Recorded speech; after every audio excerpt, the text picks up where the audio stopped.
আল্লাহর বান্দা দীর্ঘদিন জাহান্নামে জ্বলতে জ্বলতে কয়লায় পরিণত হয়ে গিয়েছে।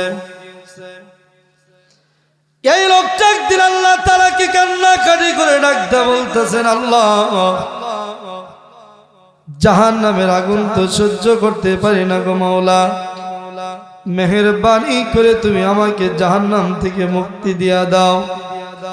আল্লাহ তাআলা ডাকদা বলে, কিরে বান্দা, আমার কাছে কি তুমি জাহান্নাম থেকে পরিত্রাণ চাও? আল্লাহর বান্দা কান্না করে ডাকদা বলে, রব্বুল আলামিন, আল্লাহ তাআলা, মেহেরবানি করে তুমি আমাকে জাহান্নাম থেকে মুক্তি দিয়া দাও। আল্লাহ পাক ফেরেশতাদেরকে ডাকদা বলে, ফেরেশতারা যা, আমার বান্দাকে জাহান্নাম থেকে বের করিয়া জান্নাত জাহান্নামের মাঝখানে আরাফ নামক জায়গার মধ্যে রেখে দিয়েছো। আল্লাহর ফেরেশতারা আল্লাহর বান্দাকে জান্নাত জাহান্নামের মাঝখানে আরাফ নামক জায়গার মধ্যে রেখে দিল। আল্লাহর বান্দা আগের চাইতে আরো জোরে জোরে কান্না করা শুরু করলো। জোরে বলেন আল্লাহু আকবার। আল্লাহ পাক ডাকতে বলে, কিরে বান্দা, কেন তুমি কাঁদো? ওই লোকটা ডাকতে বলে, আল্লাহ, দূর থেকে তোমার জান্নাতটা আমি তাকায় তাকায় দেখি মাওলা, তোমার জান্নাতটা অনেক সুন্দর, অনেক সুন্দর গো মাওলা, আমি ভালো করে দেখতে পারি না। মেহেরবানি করে যদি তুমি একটা বার আমাকে তোমার জান্নাতের গেটের সামনে দাঁড় করা দিতা গো মাওলা, তোমার জান্নাতটা আমি ভালো করে তাকায় তাকায় দেখতাম। জোরে বলেন সুবহানাল্লাহ। আল্লাহ পাক বলেন, এ ফেরেশতা যাও, আমার বান্দাকে জান্নাতের গেটের সামনে দাঁড় করায় দাও। আল্লাহর ফেরেশতারা আল্লাহর বান্দাকে জান্নাতের গেটের সামনে দাঁড় করায় দিবে। আল্লাহর বান্দা জান্নাতের গেটের সামনে দাঁড়ায় দাঁড়ায়া আগের চাইতে জোরে জোরে কান্না শুরু করবে। জোরে বলেন সুবহানাল্লাহ। আল্লাহ পাক জিজ্ঞেস করে, কিরে বান্দা, কেন কাঁদো? আমার জান্নাতের কাছে দাঁড়া দাঁড়া কান্না করার জায়গা না, এই জায়গায় তুমি কেন কান্না করো রে বান্দা? কি হয়েছে তোমার, আমার কাছে বলো। আল্লাহর বান্দা কান্না করে ডাকদা বলে, আল্লাহ, আমার জীবনে আমি কোনো নেক আমল করতে পারি নাই মাবুদ গো, জান্নাতে যাওয়ার মতো আমার কোনো আমল নামা নাই। আল্লাহ তাআলা তোমার জান্নাতের গেটের সামনে দাঁড়ায়া তোমার জান্নাতটা আমি ভালো করে দেখতে পারি না। রব্বুল আলামিন আল্লাহ তাআলা একটা বার তুমি যদি মেহেরবানি করিয়া তোমার জান্নাতের গেটের ভিতরে তুমি ঢুকায়া দিতা, আমি তোমার জান্নাতটা ভালো করে তাকায় তাকায় দেখতাম। জোরে বলেন সুবহানাল্লাহ। ভাইরা আমার, আল্লাহ পাক ফেরেশতাদেরকে ডাকতে বলে, ফেরেশতারা যাও, আমার বান্দাকে জান্নাতের গেটের ভিতরে ঢুকায়া দাও। আল্লাহর ফেরেশতারা আল্লাহর বান্দাকে জান্নাতের গেটের মধ্যে ঢুকায়া দিবে। আল্লাহর বান্দা আগের চাইতে আরো জোরে জোরে কান্না করা শুরু করে দিবে। আল্লাহ পাক ডাকতে বলে, কিরে বান্দা, আমার জান্নাত তো কোনো কান্না করার জায়গা নয়, আমার জান্নাতের মধ্যে কেন তুমি কান্না করো রে বান্দা? আল্লাহর বান্দা কান্না করে বলবে, রব্বুল আলামিন, আয় আল্লাহ তাআলা, তোমার কাছে জাহান্নাম থেকে মুক্তি চাইলাম, তুমি আমাকে জাহান্নাম থেকে পরিত্রাণ দিলা। আল্লাহ তাআলা, তোমার জান্নাতের গেটের সামনে আসতে চাইলাম, তাও তুমি আমাকে আইনা দিলা। তোমার জান্নাতের গেটের ভিতরে ঢুকতে চাইলাম, তাও তুমি আমাকে ঢুকাই দিলা গো মাওলা। মাবুদ গো, তোমার কাছে আর একটা আবদার, মেহেরবানি করিয়া মাওলা তোমার জান্নাতের মাঝখানে আমাকে একটু দাঁড় করায় দাও। আল্লাহ গো, চতুর্দিকে আমি তাকায়া তাকায়া তোমার জান্নাত আমি প্রাণ ভরে দেখব। জোরে বলেন সুবহানাল্লাহ। আল্লাহ পাক ফেরেশতাদেরকে ডাকতে বলে, ফেরেশতারা যাও, আমার বান্দাকে জান্নাতের মাঝখানে দাঁড় করা দাও। আল্লাহর ফেরেশতারা আল্লাহর বান্দাকে এবার ধরে নিয়ে জান্নাতের মাঝখানে দাঁড় করা দিবে। আল্লাহর বান্দা জান্নাতের মাঝখানে দাঁড়ায়া চোখের পানি ছেড়ে ছেড়ে আবার কান্না শুরু করে দিবে। আল্লাহ রাব্বুল আলামিন ডাকতে বলে, কিরে বান্দা, আমার জান্নাত তো কোনো কান্না করার জায়গা না। এ বান্দা, তুমি জাহান্নাম থেকে মুক্তি চাইলা, আমি তোমাকে মুক্তি দিয়া দিলাম। জান্নাতের গেটের কাছে আসতে চাইলা রে বান্দা, তাও তোমাকে আইনা দিলাম। বান্দারে আমার জান্নাতের গেটের ভিতরে তুমি ঢুকতে চাইলা, আমি তোমাকে তাও ঢুকাইয়া দিলাম। জান্নাতের মাঝখানে তুমি আসতে চাইলা রে বান্দা, তাও তোমাকে আইনা দিলাম। আমার জান্নাত কোনো কান্না করার জায়গা না, জান্নাত হলো সুখ শান্তির জায়গা। এ বান্দা আমার জান্নাতের মাঝখানে দাঁড়ায়া দাঁড়া তুমি কেন কান্না করো? আল্লাহর বান্দা কান্না করে ডাক দে বলে, আল্লাহ তাআলা আমি কান্দি কেন আপনি জানেন? আল্লাহ তাআলা ডাক দে বলে, কিরে বান্দা তুমি বলো তুমি কেন কান্না করতেছ? ওই লোকটা ডাক দে বলে, আল্লাহ তাআলা তোমার নবীর বর্ণনা মোতাবেক শুনেছি যে লোকটা একবার জান্নাতের ভিতরে ঢুকবে তুমি তো তাকে জান্নাত থেকে বের করে দিবা না। আল্লাহ গো, কিন্তু আমি তোমার কাছে ওয়াদা করেছি তোমার জান্নাতটা দেখে জান্নাতে আমি থাকবো না, বের হয়ে চলে যাব। কিন্তু মাওলা তোমার জান্নাতটা আমি দেখলাম এত সুন্দর। আল্লাহ গো, তোমার জান্নাত এত সুন্দর, এত সুন্দর, তোমার জান্নাত থেকে তো আমার বের হতে মন চায় না। আল্লাহ ডাক দে বলে, কিরে বান্দা আমার জান্নাত থেকে তোমার পছন্দ হয়েছে নাকি?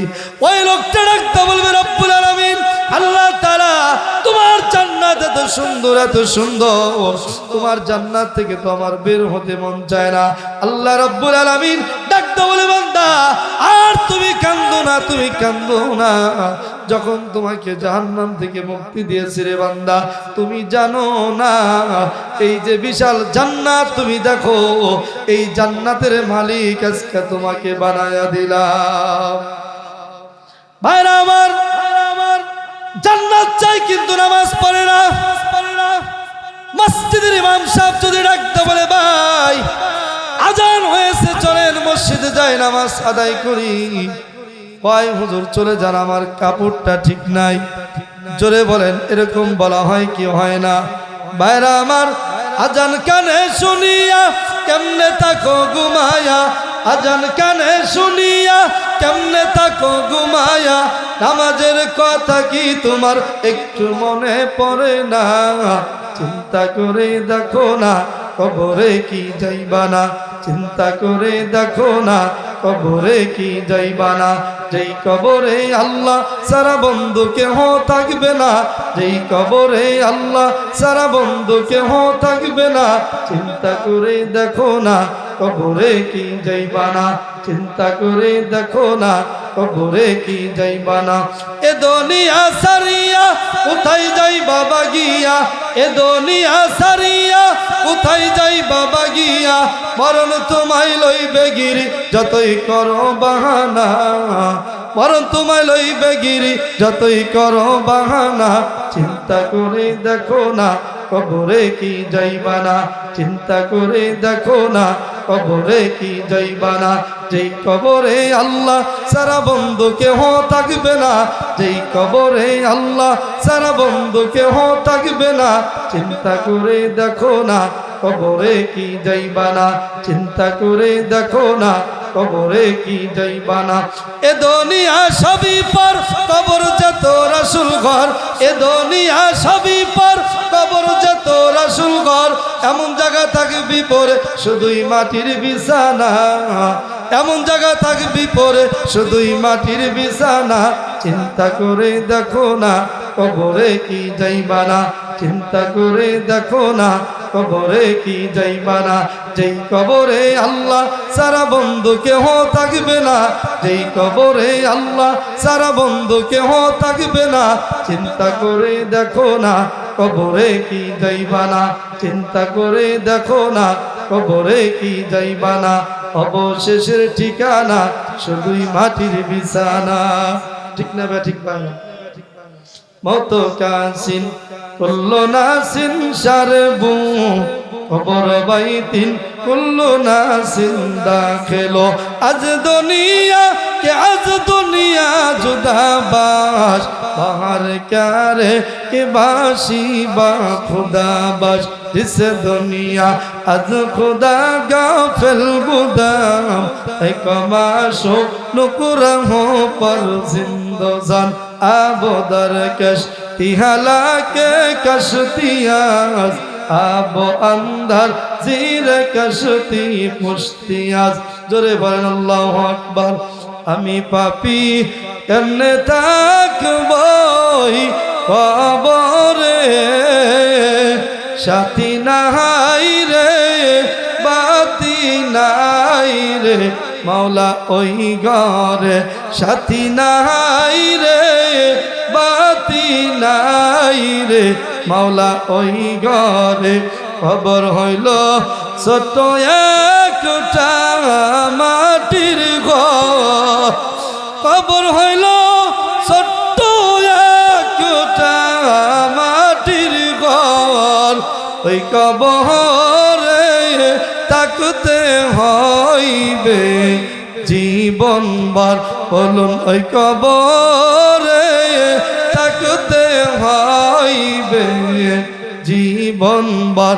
সাপে কাটবে কুরজু মারবে হাই রে হাই, সাপে কাটবে কুরজু মারবে হাই রে হাই, আগুন জ্বালায়া দিবে গুনাহগারের কলিজা, আগুন জ্বালায়া দিবে বেনামাজির কলিজা। ঠিক না বা ঠিক ভাইরা? এজন্য ভাইরা আমার, দুনিয়াতে বাজারে গেলে, বাজার করতে গেলে যেরকম টাকার প্রয়োজন হয়, আখিরাতে যদি আপনি মুক্তি পেতে চান, নাজাত পেতে চান, তাহলে আপনার আমার আমল নামায় নেক আমলের দরকার। ঠিক না বা ঠিক ভাইরা? নেক আমল ছাড়া পরকালে মুক্তি পাওয়ার কোনো রাস্তা কারোর জন্য খোলা থাকবে না। এই জন্য আমার ভাইরা, আমি আপনাদেরকে অনুরোধ করব, আসুন আমরা সকলেই মৃত্যুর পথের যাত্রী, এজন্য মৃত্যুর জন্য আমরা প্রস্তুতি গ্রহণ করি। যে কোনো সময় আমার আপনার কাছে মালাকুল মউত চলে আসবে। জোরে বলেন ঠিক না বা ঠিক ভাইরা আমার? ভাইরা আমার, আল্লাহ নবীর সাহাবী হযরত ওসমান গনি রাদিয়াল্লাহু তাআলা আনহু, এই সাহাবী যখন রাস্তা দিয়ে যখন তিনি হাঁটতেন, যখন রাস্তার পাশে কোনো কবর দেখতে পাইতেন, কবর দেখে সাথে সাথে অজর ধরায় কান্না শুরু করে দিতেন। সাহাবায়ে কেরাম জিজ্ঞাসা করতেন, ও আমিরুল মুমিনিন, কবর দেখে কেন আপনি এমন করে কান্না করেন? হযরতে ওসমান করে ডাকতে বলে, ভাই এই কবরটাই হলো পরকালের প্রথম ঘাঁটি, এই পরকাল হলো পরকালের প্রথম ঘাঁটি। এই কবরের মধ্যে যদি আল্লাহ রাসূল বলেছেন, কেউ যদি কবরের মধ্যে ধরা পড়ে যায়, হাসরে মিজানে পুলসিরাতে সব জায়গায় ধরা পড়ে যাবে। পক্ষান্তরে যে লোকটা কবরে যদি কেউ নাজাত পায়, আল্লাহ রাব্বুল আলামিন হাসরে মিজানে পুলসিরাতে সব জায়গায় সহজ করে দিয়া আল্লাহ তাআলা তার জন্য জান্নাতের ব্যবস্থা করে দেয়। মকুঞ্চসতি নামাজে পঞ্জগানা ফাওয়াইলুল লিল মুসাল্লিনাল্লাযিনা মুমিনারা ইনামাজ ইমদাদ দাস্তাইনু আয়াতে কুরআন বাকা আয়াতে কদ আফলাহা রায়াদকুন গৌরকুন হার মানি আজদিল সাদকুন। জোরে বলেন আল্লাহু আকবার। ভাইরা আমার, এই জন্য কবর দেখে বেশি বেশি কান্না করতে হবে, কবরের কথা বেশি বেশি স্মরণ করতে হবে, মরণের কথা বেশি বেশি স্মরণ করতে হবে। ভাইরা আমার, আপনারা জানেন না এই কবরটা এমন একটা জায়গা রে ভাই, এই কবরে গেলে কেউ তো আর পাশে থাকবে না বাবাজি। অন্ধকার কবর, ডাইনে মাটি বামে মাটি, নিচে মাটির বিছানা, উপরেতে বাঁশের ছাউনি, সঙ্গে সেদিন কেউ থাকবে না। জোরে বলেন ঠিক না বা ঠিক ভাইরা আমার? এই জন্য কবর দেখিয়া, কবরের কথা স্মরণ করে, মৃত্যুর কথা স্মরণ করিয়া যেই লোকটা বেশি বেশি কান্না করতে পারবে বাবাজি, কবি বলেন, যেই না বান্দা কবরের ভয়ে কান্দিবে, মাওলা তাহারে কবরেতে হাসাবে মৌলা তারে কবরেতে হাসাবে এ দুনিয়া মুসাফির খানা জানো না কত আইলো গেল রইতে কে হই পারলো না বিদেশ গেলে দেশে ফিরা আসা যায় অপর দেশে গেলে ফিরবার কোনো আশা নাই অপর দেশে গেলে ফিরবার কোনো আশা নাই আছে ভাই আসা যাবে যাবে না বাইরা আমার এই জন্য পরকালের কথা বেশি বেশি স্মরণ করতে হবে বাবাজি জাহান্নামের আযাব তো আমরা কেউ সহ্য করতে পারবো না কিন্তু গুনাহ করলে জাহান্নাম ছাড়া কোনো উপায় থাকবে না বাইরা আমার কিয়ামতের মাঠ কায়েম হয়ে যাবে জাহান্নাম আওয়াজ দিতে থাকবে জাহান্নামদেরকে ধরার জন্য জাহান্নাম ডাকদা বলবে রব্বুল আলামিন আল্লাহ তাআলা গুনাহগারদেরকে পাপিষ্ঠদেরকে আমার মধ্যে দাও আমি বড় ক্ষুধার্ত আল্লাহ রব্বুল আলামিন ফেরেশতাদেরকে ডাকদা বলে ফেরেশতারা যাও ৭০,০০০ শিকল দিয়ে জাহান্নামকে আটকে রাখো ভাইরা আমার ফেরেশতারা ৭০,০০০ শিকল দিয়ে আটকায়া রাখবে কিন্তু জাহান্নামকে ধরে রাখতে পারবে না বাবাজি ফেরেশতারা ডাকদা বলবে আয় আল্লাহ তাআলা তোমার জাহান্নামকে ৭০,০০০ শিকল দিয়া বেরি মারছি মাওলা এরপরেও তো জাহান্নামকে ধরে রাখতে পারি না আল্লাহ তাআলা তার হাবিবকে ডাকদা বলে পয়গম্বর জ্ঞান পানিগুলি জাহান্নামের গায়ের মধ্যে ছিটা দেন আপনার আমার রহমতের নবী সরকার দু আলম নবী মুহাম্মদ রাসূলুল্লাহ সাল্লাল্লাহু আলাইহি সাল্লাম ওই পানিটা নিয়ে জাহান্নামের গায়ের মধ্যে ওই পানিগুলি যখন ছিটাইয়া দিবে সাথে সাথে জাহান্নাম পিছনের দিকে চলে যাবে বাবাজি ফেরেশতারা জিজ্ঞাসা করবে আল্লাহ তাআলা এটা কি আবে জমজমের পানি নাকি এটা হাউজে কাউসারের পানি নাকি এটা আবে হায়াতের পানি আল্লাহ তাআলা ডাকতে বলে ফেরেশতারা না এই পানি কোন আবে জমজমের পানি না এটা হাউজে কাউসারের পানিও না এটা আবে হায়াতের পানিও না এ ফেরেশতারা তোমরা জানো না আমার বান্দা গভীর রজনীতে তাহাজ্জুদের মুসাল্লার মধ্যে দাঁড়ায়া চোখের পানি ছেড়ে ছেড়ে কান্না করছে রে ফেরেশতারা এই পানি আমার বান্দার চোখের পানি জোরে বলেন সুবহানাল্লাহ কোন চসুতি নামাজে পঞ্জগানা ফাওয়াইলুল লিল মুসাল্লিন আল্লাযীনা মুমিনারা ইনামাদ ইমদাদ দার ইস্তাঈনু আয়াতে কুরআন বাকা আয়াতে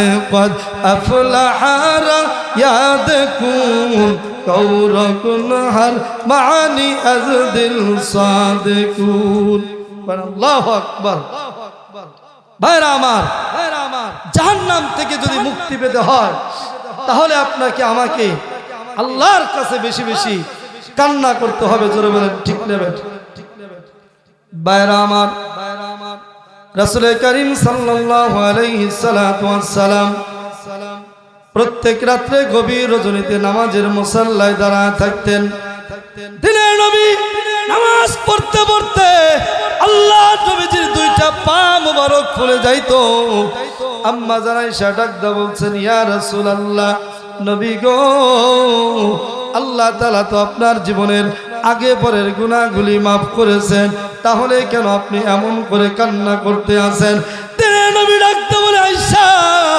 আল্লাহ তাআলা আমার জীবনের সমস্ত গুনাহগুলি maaf করে দিয়েছেন আমি কি সে আল্লাহ তাআলার শুকরগুজার বান্দা হব না আমার আল্লাহ তাআলা আমার আমলের কারণে যদি একবার বেজার হয় আমার তো জান্নাতের টিকিট ক্যান্সেল করে দিতে পারে এই জন্য আল্লাহ পাকের শুকরিয়া আদায় করার জন্য প্রত্যেক দিন প্রত্যেক রাতের বেলায় তাহাজ্জুদের মুসাল্লায় দাঁড়া নামাজ পড়ি জোরে বলেন আল্লাহু আকবার।